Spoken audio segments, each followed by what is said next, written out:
Hello again, YouTube! This is Dr. Kendo, and welcome to the episode in this series with the most original creations or objects in one episode with the sisters, specifically the sisters from the Loud House. We made Lincoln loud last episode, so now it's time for part 2, which is creating the sister siblings. We started off with a teen as the source object. You can see here for Lori Loud, that would be the oldest of the sisters. But yes, I basically just take comments and suggestions from you, the viewers, of what you want to see in the Scribblenauts Unlimited Object Editor here, just from movies, gaming, television show characters, nerd and geek kind of stuff, and I just pick whatever's most popular and most requested each week by the most amount of different viewers. And so here, hopefully you noticed that with the teen that I started off with for Lori, I did take the torso and shrink that down majorly so that it would be really thin. A lot of these Loud House characters, you know, they have really thin, long bodies, you know, they're very tall and thin, I guess, lanky looking, and so, I put a rectangle over that, but the rectangle would match the size of the pants or the hips, you know, the torso, basically the lower part for the character, so that can basically act as the shirt, you know, the rectangle is the shirt. And so then I took Tots, which is Maxwell's baby brother, for the legs, minus sign for the top of the shorts, you know, so you do want to attach that to the same piece that the legs are on. And then I took an Easter Bunny's back arm and made those be the shoes for Lori right there. And a 27th page arm from the 29-page library of shapes is for the neck, basically, and the swooping down collar part of the shirt. And we took a octopus, this tentacle piece that's really straight. This is going to be used a lot in this episode, as well as the hands, which is ghoul, Ghoul, the fish, of course, not the monster. And so ghoul, if you take that fin from the ghoul fish right there, that's going to be mainly what I use for the hand, but I did add for the thumb kind of on the front arm right here, a 29-page library arm shape. It doesn't really matter which one you used. I think I used the one from page 3. And so Lori is the eldest sibling on the Loud House at 17 years old. And in the episode that I saw of the show, 1 out of 2 episodes I've seen, she could not be away from her phone hardly at all, constantly texting and talking to her boyfriend. And I don't know, when I created Ballora from Five Nights at Freddy's sister location, I was dancing around the issue. I just don't even know if I should say the word or not, but we basically made her chest, you know what I'm talking about, with Moon, M-O-O-N. That's another stamp that we're going to use a lot, is Moon, so you're going to see that coming up.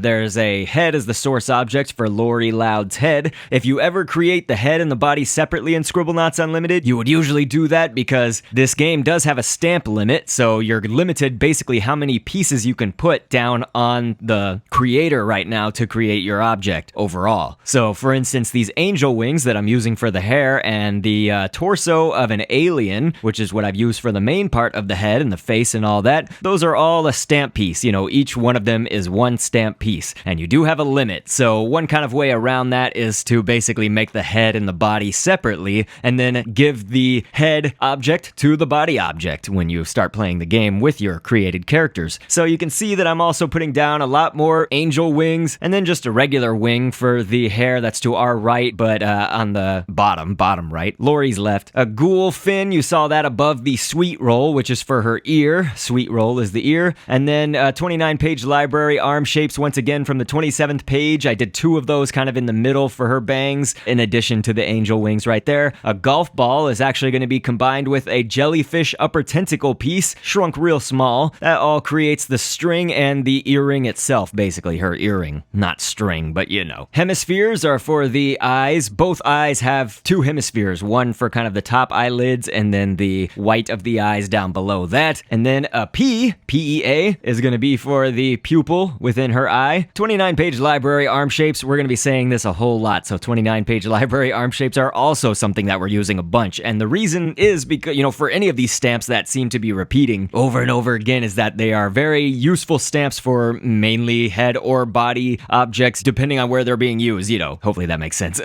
Here in the properties editor, you just want to make sure whenever you are creating a head separately, check off this little circle. It says can be worn on the face like glasses, 3rd circle down from the top of the circles. 29-page library arm shapes for the nose as well, 2 of them connecting to each other, 27th page. Just take that one that's near the top right, and whisker for the eyelashes. And so we started off with a ballerina as the next source object. That's, you know, the source object does not mean that that is what your object is intended to be. So, you know, I don't intend this character to be a ballerina, for example. example. But you pick a source object basically depending on how best you can save stamp space and just how you can work it into all aspects of your creation. So here I really wanted to use the ballerina for the frills down at the bottom above the legs. The legs are tots, once again, Maxwell's baby brother, octopus tentacle piece, arms, and ghoul fins once again for the hands, but the main torso piece this time for Leni, Loud, is the green mutant arm on the 10th page of the 29-page library, and we've got a dunce cap right now that I'm sizing up and down. The reason that it keeps, increasing size and then decreasing, increase, decrease, increase, decrease, is because you have to increase the size of it to make it basically go off of the grid. You can see right now that there are green grids outlining where each piece is of our creation, the arms, the legs, the torso, all of that stuff. You can only go a certain limit outside of your grid that you're working with. So for instance, the torso right there with the dunce caps, I had to increase the size to get them way higher outside of the grid for my tastes. And then hen, we use the arm or wing of a hen, I should say, the wings. And that's actually for some frills on either side of the dunce cap right there that she has. The letter T is going to be for the neck as well as kind of the neckline of the shirt. All of that showing her skin right there. And then Irish moss is for the frills kind of with the T and the dunce caps on either side. Moon, once again, is what we're using right now. We still have just a little bit more to continue with, like her shoes. So I'm going to go with the Great Utapam. Why is it great and why do I scream it? Well, it's kind of a long-standing joke on my series. I'll show sort of a screenshot that can outline the history of that while we're working here on screen right now. But yes, it mostly just sounds funny, the Utapam. And so then octopus tentacle piece. This is the bended tentacle piece, so it's like mostly straight, but it has a little bend at the end, upper tentacle piece of an octopus. And so then, interestingly enough, you could use just so many stamps and so many weird things in this game to convey whatever creation you're making. So for God's sakes, I've gone with an Adam's apple, and that's actually going to be for kind of the bows / whatever ties on her sandals right there. Mutant arm piece, the same one that I use for the torso is for the straps underneath those Adam's apple, and then 29-page library arm shapes for a line to distinguish where her toes are. All right, so Leni is 16 years old, second oldest of the siblings, and is a naive girl who seems to be written as a stereotype dumb blonde. Consider those paraphrased words from the Loud House wiki using that term, and not from my mouth, but anyway. Head is the source object for her head, and then a golden egg is what we're going to put down for kind of the main part of the head and the face. But then hopefully you saw I took a female sunbather's head, and that's going to be sort of for some background hair and whatnot behind all of these stamps that we've put down so far. So put it back in the back, and then a sweet roll for the ears. The octopus straight tentacle piece is going to be for the connector piece of the sunglasses, which is 8, so you just type in 8, and you do have to spell it out. There are no numbers in this game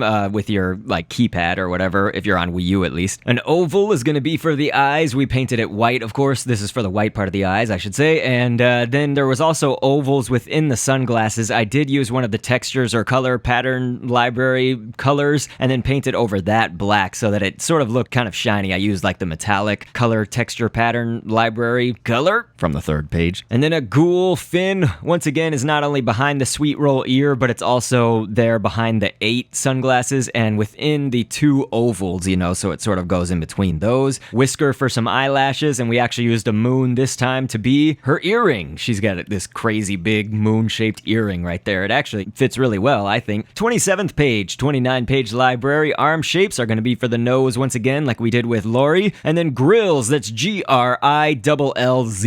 Grills is basically is like the grill you wear in your mouth, but I'm using it to convey the teeth. A cuttlefish, the middle tendril, we took the upper tentacle, middle tendril piece of that. That's painted black for the pupils of her eyes. And another grills put down below so that she's got her teeth on the bottom row. And fang 1 is black for the fang, colored black, to basically be a point for her smile. But then the other fang is white for the smile kind of going more towards her cheek, and that's to show her teeth being right there. And eyebrows are for the eyebrows. The last stamp was this ghoul fin that we use right there. So again, there is a stamp space limitation, and that was it. We reached it. All right, so we have to move really quickly, of course, because there are so many characters to create in this episode. It's going to be insane. This may actually be the longest episode that I've done that's not live or anything like that for this Scribblenauts series, but we started off with a goddess as the source object and took away all of the limbs and the head and all of that, shrinking down the body, the torso to be pretty small. I do want the skirt part to show up, so that's why we've actually painted it with a color pattern library library, kind of this spiderwebby net looking color pattern right there. And of course a light purplish color because we are now making Luna, and this is a Martian. We took the back leg of a Martian. That's going to be for kind of the main part of her torso. That's why we shrank down the goddess torso so skinny, is because I didn't want to make the Martian leg just like huge and have these big black lines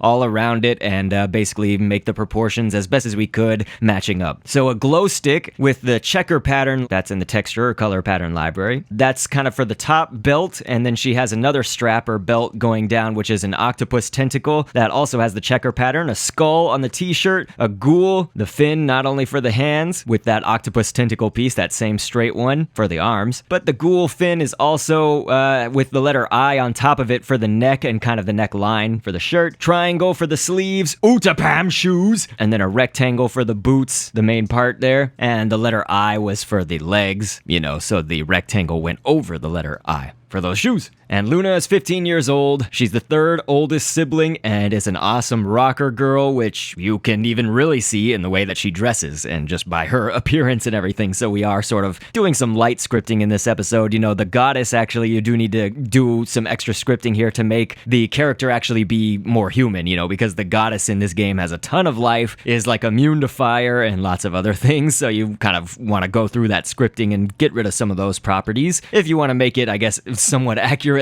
to the show and everything, you could make your Luna be a goddess. I don't know. Whatever you want. But then for Luna's head, we of course started off with the head as the source object, but I'm using a golden egg for kind of the lower part of the face. And then we're going to take Veronica Kirsten. This is one of the Fifth Cell developers, kind of has this Justin Bieber hair or whatever, but I thought it was pretty good for Luna's hair. And Scribblenauts is not going to give you the 100% exact replica of every character. It's going to look like they're in the Scribblenauts universe. So, that was a very close haircut, I thought, with not using too many stamps to do it. And so we took a sweet roll for the ear, ghoul fin for the lower part of the hair that goes below the golden egg right there, and a paper clip is actually for her earring because her earring in the show looks like a paper clip. It may actually be one. And a baboon, we took the very end of its tail. So a baboon, we may use this stamp piece as well a little bit later on, but that's going to be sort of for her smirk smile. And we did take the 20th page of the 29-page library. There's an arm down kind of near the bottom middle that is mostly straight but has a little curve to it, and that's for the end of the smile. Freckles, obviously there for freckles with the hemisphere eyes. One hemisphere for the top and one hemisphere for the bottom eyelids. A P, once again, is going to be for the pupils. 29-page library, arm shapes from the 27th page for the two split hairs there at the top where basically her hair fold is. And the nose kind of done how the other two siblings were created before. And so now we've got Luan's head, and again, I have to kind of go through these very fast. There's a lot of,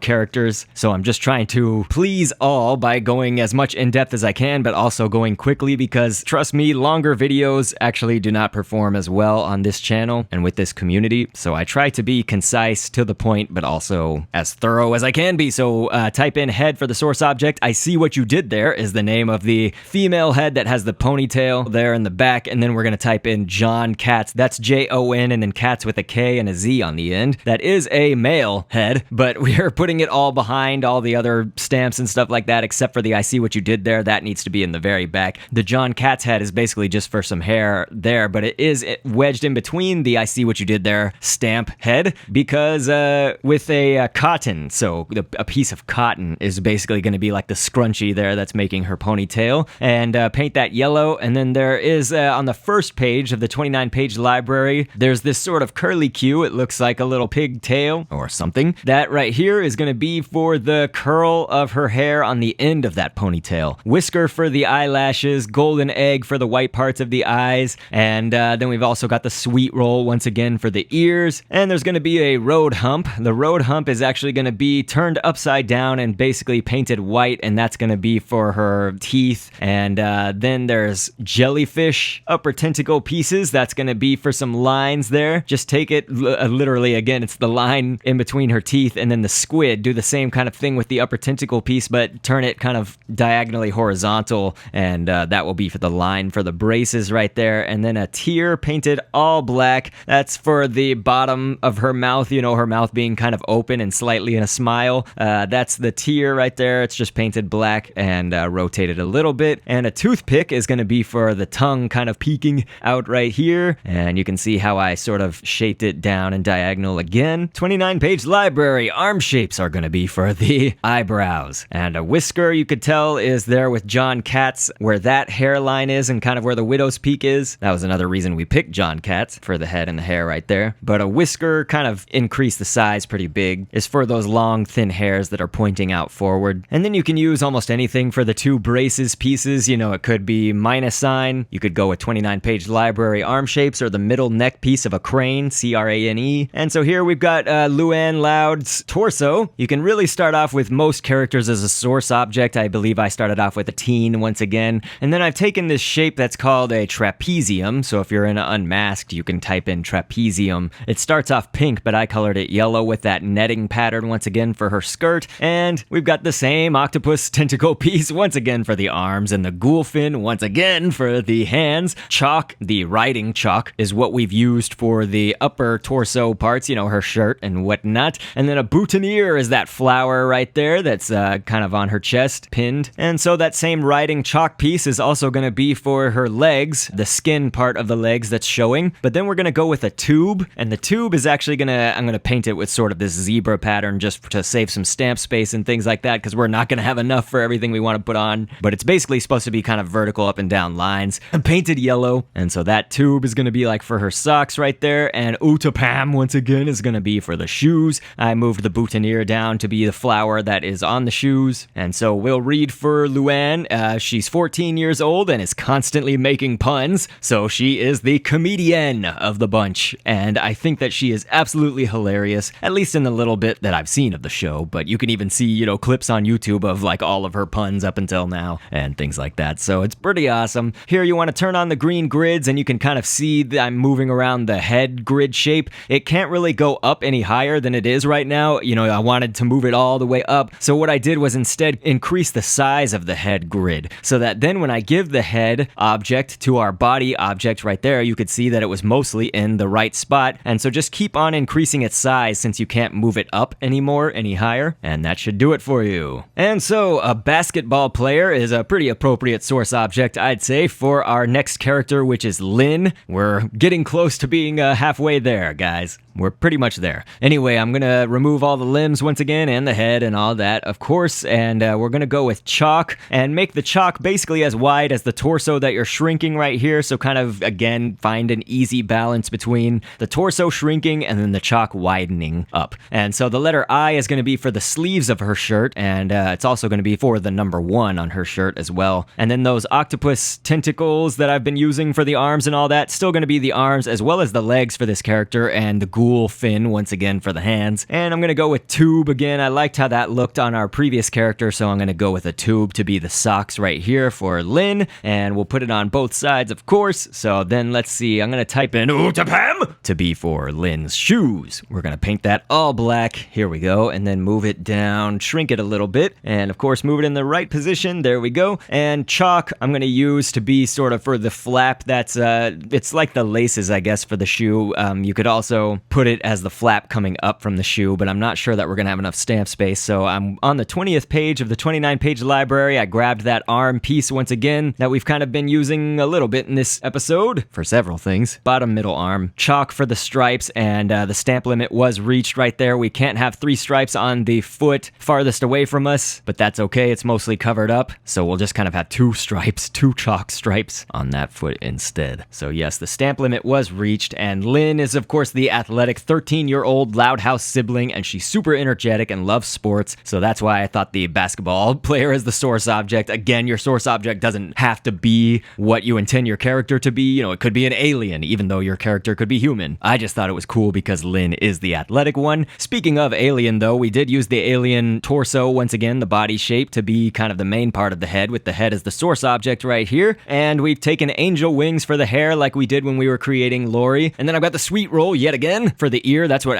we're going to use for every ear, I think, of every character that we're doing in this episode. A moon is going to be for the nose. A moon is sort of a good 1 stamp that we can use instead of using 2 stamps like we've done for a lot of the previous characters. The ghoul fin is the hair at the bottom. Freckles, of course, for the freckles. Whiskers for the eyelashes. Ovals. You can also use golden egg for the whites of the eyes. 29-page library arm shape from the 27th page is not only for the hair coming down in the middle on the bangs, but also for that ponytail ponytail hair, which is the angel wings, but they're sort of that one piece of hair coming out in the middle. And so a cuttlefish, you can take any of those kind of upper tentacle or tendril pieces from the cuttlefish, and jellyfish upper tentacle pieces just to make a line for the teeth in that octopus tentacle. The octopus tentacle is the mostly straight one, but it has a little bend at the end and a toothpick for the tongue. So of course, whenever you're scripting head and body, just remember, friendly reminder, script it to be worn on the face like glasses. So alright, we've got Lucy right now. Lucy Loud. And I love this character, she's awesome. Octopus tentacle piece, the main one that we've been using for the arms, the main part of the arms, and a tube is for like the white of the arms right there, those sleeves, and ghoul fin is going to be for the hands, kind of facing down and sideways a little bit. You can use the letter I or that octopus tentacle piece for the skin of her legs right there, and a tube for the socks as well. 2 pieces of chalk painted entirely black are for her torso, just kind of mash them together right adjacent to each other. And so to save stamp space but still get some stripes in her socks and for the tubes on her arms, I've used minus sign. So the minus sign, is again, it's just like this white minus sign, but it has, in essence, we're making 2 stripes for the price of only 1 stamp. And so we did that for the arms as well as once on both of the tube socks for the feet right there. I started off with an emo as the source object for Lucy, and triangles are for the sleeves, and a cuttlefish, the pointy end of its tendril or tentacles, is for the swooping neckline part of the shirt,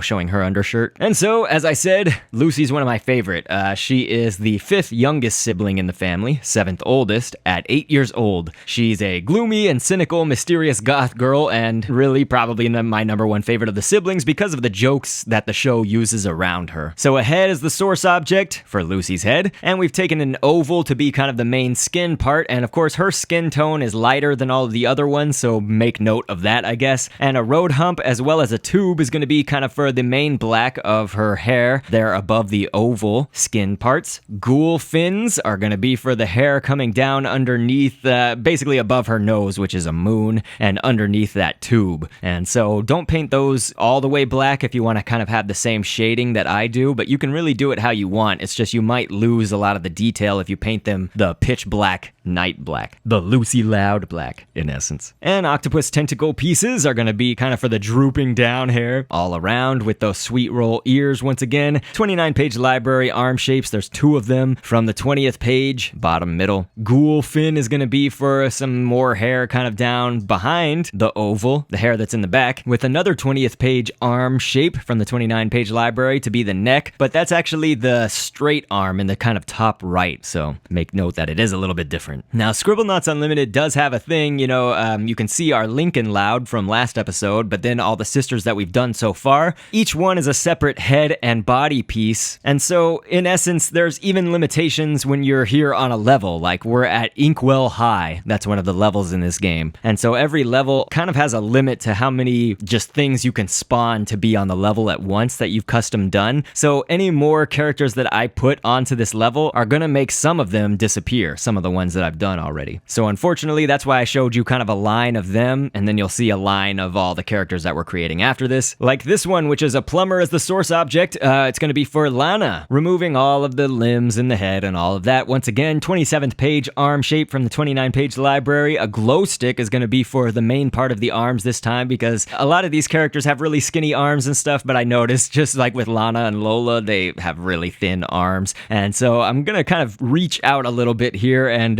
go for something outside of the box, which I love to do in this game, and go with chalk, but the material chalk, not the writing chalk. The material chalk is gonna be for like her basically fists, as if her fists are like kind of balled up right now, and so each one of those ridges is supposed to be kind of like her knuckles. And so marshmallow we've put there on the overalls for the buttons, the little buttons attaching the overalls right there, and we have the 10th page mutant arm, the green one from the 29-page library. It's on the 10th page. That's going to be the main part of the legs right there, the upper leg pieces, and then that same trapezium shape is going to be for the painted blue, kind of light blue part of her jeans at the bottom. Utapam shoes, and then warmer, you can do leg warmers or warmer, and paint that black. That's going to be for the 2 stripes there on her shoes. And 29-page library arm shapes are for some more detail within the knuckles right there. You can see kind of like a line basically for her knuckles. And a triceratops, the front leg, kind of just above the foot, there's a stamp piece for the pocket that we've done on her overall overalls, and the letter I for the main part. That's it, it's on top of her pocket. And so Lana is 6 years old and is Lola's twin sister. She's a tomboy, which is a stark contrast from her twin, and she loves playing in mud or with anything gross, basically. She's hilarious.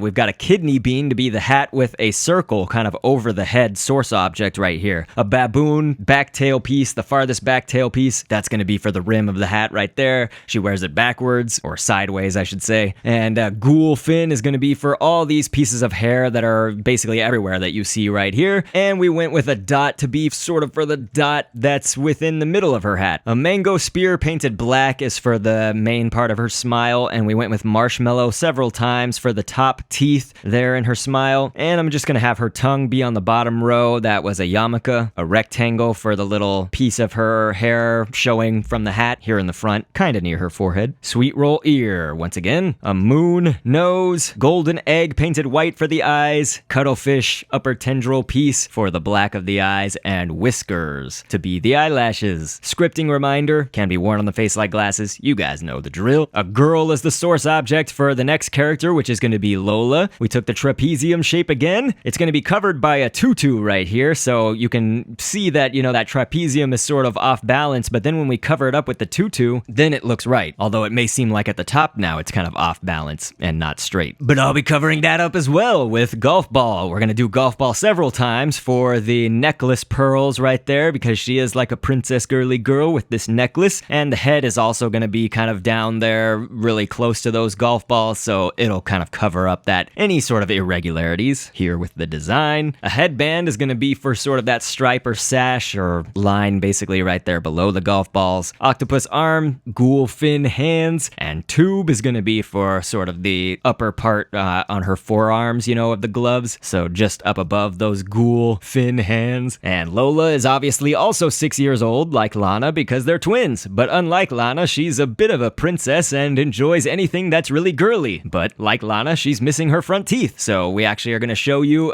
with our Lana design. Here's the Lola head. You can tell that I've taken away the front teeth right there. So a head was the source object. A sunbather is sort of for the hairs that are at the bottom. Sunbather female head all the way in the back. A P-E-A, is going to be for the little dot earring on the sweet roll ears. A bat, of course the animal bat, and take the body of it. That's for the hair just above the sweet roll ear, but it's placed behind it. A yarmulke is going to be for the main part of the hair here on the top of the head. A ghoul fin from the fish ghoul is for some more hair there. That's kind of swishing off to the side here at the top. A squid upper tentacle piece is some lines within that hair. You can do golden egg or oval, painted white for the white part of her big eyes. And eyebrows is what we're doing right now for the actual eyebrows, putting those way up high. Whisker for the eyelashes. A fang, you can actually see a fang on both sides of the smile. Right now I'm taking it away and it's painted white. But then we also have grills with the Z on the end. The grills are for the bottom row of teeth with a marshmallow and a sugar cube for the other two teeth. And you can see that a fang was actually in the middle of all of that as well. We did another fang, and so that fang was painted black so that it did look like her front teeth were missing. So the cool thing about having the fang on either side is that it can still make that smile with also having the teeth. It looks a lot like the design of how they were drawn in the cartoon. All right, we're in the home stretch coming up soon. So Lisa is what we're editing the torso for Lisa right now. And so Lisa, I just started off with the girl as the source object, and Lisa Loud is what we're naming it, of course. That makes sense. A bell is going to be for the main part of the torso. That's interesting enough. You're not going to see the handle of the bell once we put the face on. You saw that a girl was the source object. I did keep on the girl's original arms for this particular creation. 19th page of the 29-page library arm shape right next to the pencil and paper there in the top middle. Take that arm, put it upside down basically and facing this way, and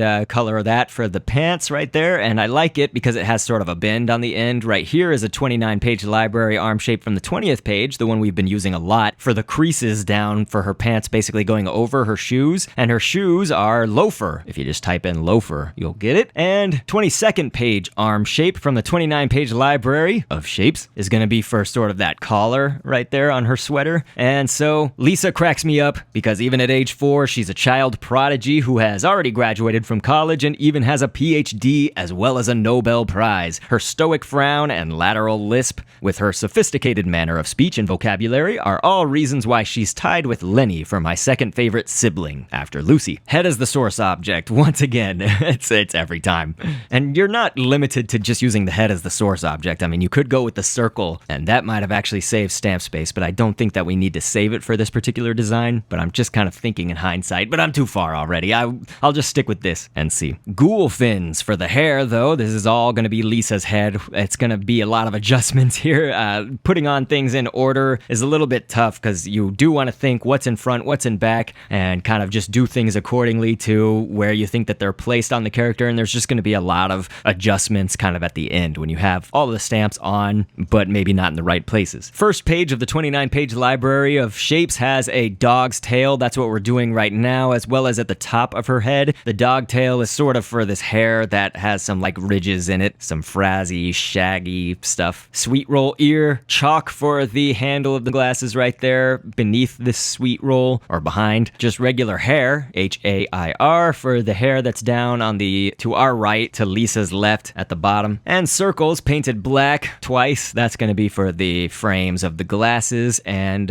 we are going to use hemisphere shapes once again to be the two eyelid pieces on each eye, a moon for the nose. And for those eyelids, we are kind of giving them that blue hue sort of to them. So one a little bit normal-ish light blue, kind of off blue, and then really light blue down below, sort of for the lens of the glasses. Cuttlefish, we're going with that back tendril piece, upper tendril piece again. That's going to be for the pupils. Right there at the base of the top eyelid, where the two eyelids meet. 29-page library arm shapes once again, both from the 20th page, to be for her little frown or smirk. And that same arm piece was also a little point of hair in between the fold in the center of her head. And so here we go. We've got our last sibling in the works right here. Mostly done. It's a hazmat worker for the source object because the hazmat worker is kind of just one blank slate character that's like one solid color for the most part. So that's why I chose that. Circle as the head. A great white shark fins. The front fin down at the bottom are for the smile, just painted all the way black with a fang kind of in the middle of those at the bottom of the smile for a curve in the smile. Golden egg is the whites of the eyes with a moon nose. I said the circle was the main part of the head. Sweet roll ears, once again. A road hump or a yarmulke can be used for the tooth, the big front teeth. A P is for the little baby nips as well as the pupils, the black part of the eyes. A ghoul fin is for the main little hairs that are there at the top, the three hairs. And Jenny Green Teeth is actually what we used for the arms on both sides. Just the back arm of Jenny Green Teeth. A baboon, back tail piece. That's sort of for like the belly,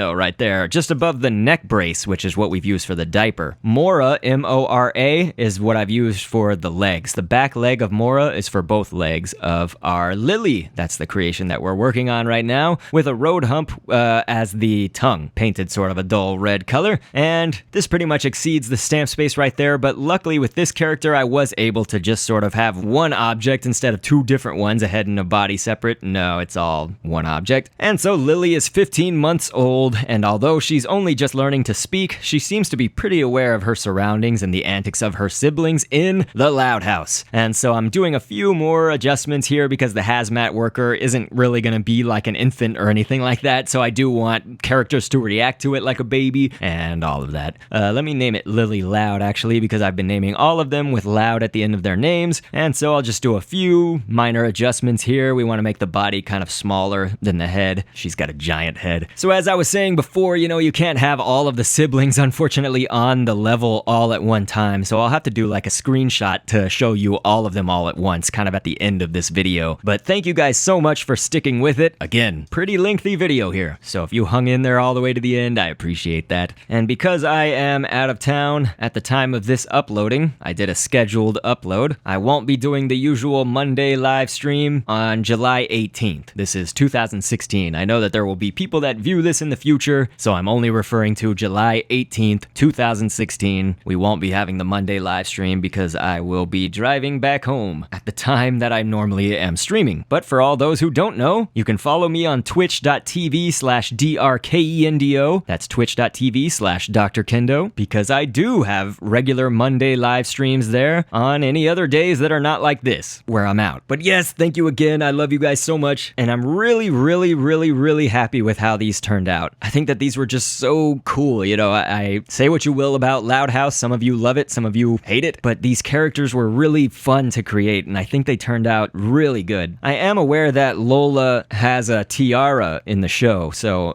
Stamp Space limited us from basically having a tiara on our creation. So if you were wondering about that, that was the reason that there wasn't a tiara there. You could kind of make a custom tiara, maybe start off with anything as the source object really, but then move a tiara up there and then have it in the scripting can be worn on the head like a hat, and there you could have kind of a 3-piece object for Lola if you want to have that tiara. But anyway, I will catch you guys on the next vid, and as always, thanks for viewing. And down the road of twists and turns, always anxious to see what's within. We can look ahead